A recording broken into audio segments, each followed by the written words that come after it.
Hoy vamos a aprender a hacer un diagrama de cuerpo libre y un diagrama de fuerzas. Lo primero que hay que saber para trabajar diagramas de cuerpo libre es su definición. Eh, un diagrama de cuerpo libre es una representación gráfica utilizada a menudo por físicos e ingenieros para analizar las fuerzas que actúan sobre un cuerpo libre. El diagrama de cuerpo libre es un elemental caso particular de un diagrama de fuerzas, como lo vamos a ver. Tenemos este ejemplo. Nos dicen dibujar un diagrama de cuerpo libre para la siguiente combinación de fuerzas. Que básicamente lo que tenemos es dos cuerdas sosteniendo un objeto que tiene un determinado peso. Podría ser un semáforo o podría ser simplemente un bloque.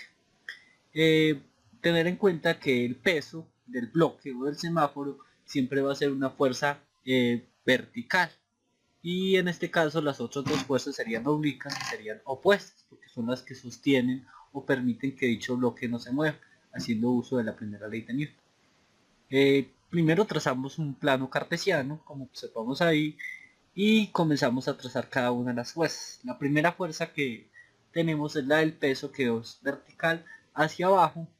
Luego trazamos la segunda fuerza, que es una tensión con un ángulo de 40 grados oblicua en el primer cuadrante, y luego la segunda fuerza que tiene un ángulo de inclinación de 30 grados y aparece en el segundo cuadrante.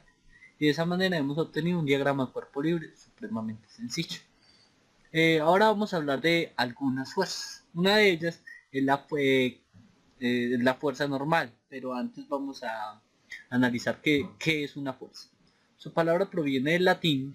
La fuerza es la capacidad para realizar un trabajo físico o un movimiento, un esfuerzo que se hace sobre un objeto determinado para sostenerlo, o para que no se caiga o para moverlo. Cualquiera de esas podría ocurrir. En el caso de que el objeto no se mueva, pues diremos que se está haciendo una fuerza estática y haríamos uso de la primera ley de Newton. Y cuando lo hacemos acelerar o lo hacemos mover, entonces, o lo frenamos, entonces hacemos uso de la segunda ley de Newton, que la veremos en próximos videos. Aquí vemos un ejemplo de cómo alguien jala con una cuerda un objeto. Ese objeto generalmente tiene una resistencia. Vamos a ver cuál es la fuerza normal.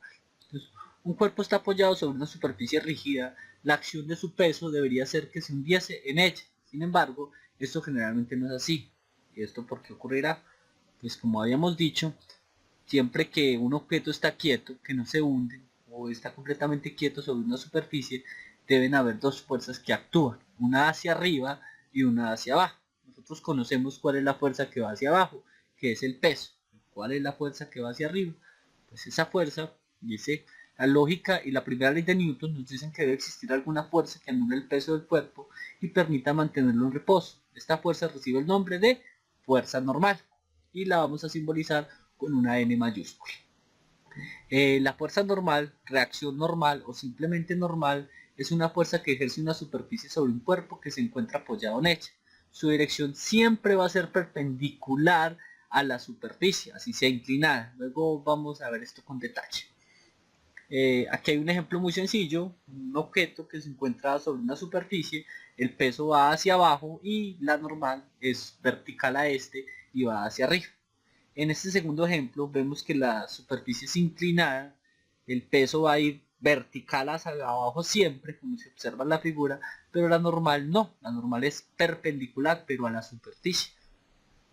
Eh, Otra clase de fuerza es la fuerza de fricción. Siempre que hay fuerza normal, siempre va a haber fuerza de fricción. La fuerza de rozamiento es la fuerza que existe entre dos superficies en contacto y siempre va a ser opuesta al movimiento. Eh, Características de las superficies con rozamiento. Eh, la fuerza de rozamiento tiene dirección paralela a la superficie de apoyo. El coeficiente de rozamiento depende exclusivamente de la naturaleza de los cuerpos. Aquí nos referimos que entre más rugoso sea el cuerpo, pues mucho más duro va a ser mover un objeto. Por ejemplo, en el hielo, el coeficiente de rozamiento es bastante pequeño, mientras que en la arena es un poco más difícil de mover. La fuerza máxima de rozamiento es directamente proporcional a la fuerza, es una formulita que luego vamos a ver, y para un mismo par de cuerpos, superficies en contacto, el rozamiento es mayor en un instante antes que comience el movimiento que cuando ya ha comenzado. Eso es cuando hablamos de la relación que va a haber entre la primera ley de Newton y la segunda ley de Newton, estático y cinético. Aquí tenemos un ejemplo, una muchacha está empujando una caja hacia el lado derecho, entonces tenemos la fuerza que la muchacha está ejerciendo y la fricción que está opuesta a ella. Vamos a hacer un diagrama de cuerpo libre de esta imagen. Primero, la fuerza que la muchacha ejerce es una fuerza hacia la derecha, la fuerza que la retrae es la fuerza de fricción opuesta a ella, hay una fuerza normal hacia arriba, perpendicular a la superficie, y el peso del objeto que es hacia abajo. Y de esta manera hallamos las dos formulitas. La primera hacemos la suma de las fuerzas en X. La fuerza en X sería la fuerza de la muchacha menos la fuerza de fricción, y esto pues nos tiene que dar cero porque no hay movimiento. Y en el segundo caso, la sumatoria de fuerzas en Y va a ser la fuerza de la normal, que es hacia arriba, y el peso que se opone a ella. Y de esta manera hemos hallado las ecuaciones estáticas. Muchas gracias por ver el video y espero vean mis próximos videos.